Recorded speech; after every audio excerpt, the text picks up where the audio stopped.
Mais ma parole, c'est le champion de la ligne, le cadre du volant.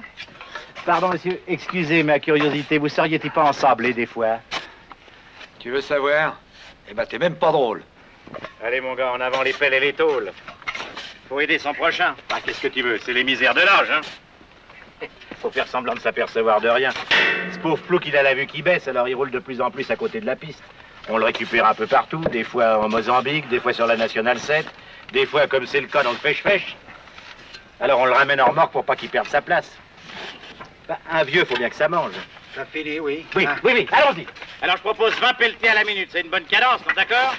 On peut faire mieux. Disons 25, mais à condition que la gueule s'arrête dès que son cœur lâche. Allez. Oh! Oh! Oh! Oh! Oh! Oh!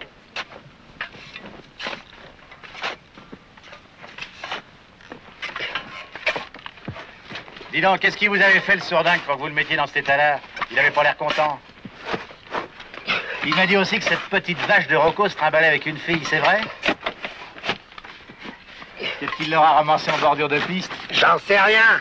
Tiens, ça me rappelle ma finlandaise. Tu la connais, mon histoire avec la finlandaise? Oui. Eh ben, toi qui la connais pas, tu vas te poiler. Figure-toi qu'un jour, sur la piste d'Insaoud, je tombe sur un petit ingénieur des pétroles avec sa Land Rover en rideau. Il avait sa bonne femme avec lui. Il avait une grande blonde avec des yeux qui avaient l'air de rêver, puis un sourire d'enfant. Une salope, quoi. Moi, je repère ça tout de suite parce que les femmes, c'est mon truc. C'est pas comme le pelletage, hein?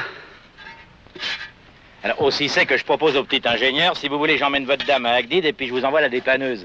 Le branque dit oui et me v'là avec la poupée. C'est pas vrai, Saïd? Tout ça, c'est vrai. Si, c'est vrai. Et c'est même vachement intéressant. Tu vas bosser un peu, dis, hein? Une seconde, ça l'intéresse. Hein, que ça t'intéresse? Oui, oui. Alors, sitôt parti, je me mets à conduire d'une main. Et voilà que la môme se met à faire des minauderies, c'est façon pudeur, des petites manières de bonne femme, quoi. Sous peut-être que Saïd est en train de prendre un jeton. Et à ce moment-là, on arrive dans la zone des dunes. Alors je dis à ma finlandaise, est-ce que vous avez déjà vu la Rose des Sables? Non, qu'elle me fait. Alors j'arrête le bahut, et je dis, voyez la dune là-bas? Et ben derrière, il y a les plus belles roses des sables de tout le Niger. Et ben elle a voulu y aller voir. 2 heures plus tard, Mitch et sa souris sont à Hitboulfree, en train de se remonter à coups de perniflard. Tout à coup, le cocu débarque, va droit sur sa femme, sans dire un mot, mais il lui balance une paire de mandales à tuer un buffle. Quelqu'un l'avait prévenu? Le sable. Mitch, qui parle toujours trop, avait dit « Une fois dépanné, vous suivez mes traces jusqu'à Hitboulfree. » Petit ingénieur avait suivi les traces jusqu'au bout, jusqu'aux dunes. Là, c'était plus des traces de pas qu'il y avait. C'est aussi clair que si on y avait fait voir un plumard au mec. Ça s'est terminé comment? Après la tarte à sa bergère, le gars aurait bien continué à jouer les hommes.